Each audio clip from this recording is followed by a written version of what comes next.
মোহব্বতের সাথে জিকির করেন।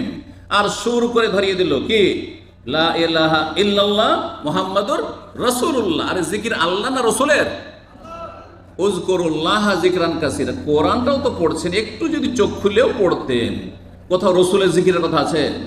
রসুলের তরিকায় চলার কথা আছে। রসুলের তরিকা ছাড়া আপনাদের বাপ দাদার আর পীরের এই তরিকা, এগুলো অচল, এগুলো চলবে না।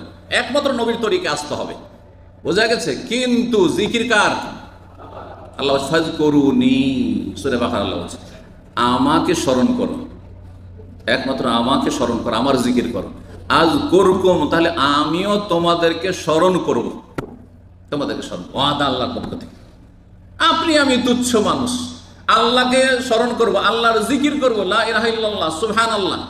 আল্লাহ তার আরশে আজিমে অসংখ্য ফেরেশতার সামনে আমার আপনার কথা, একজন ক্লিনার যে জিকির করছে, একজন গরীব পথের ফকির যে জিকির করছে, স্মরণ করছে সুন্নতি তরিকায়, তার কথা আলোচনা করছেন, তাকে স্মরণ করছেন, তার কথা উল্লেখ করছেন ফেরেশতার সম্মুখে।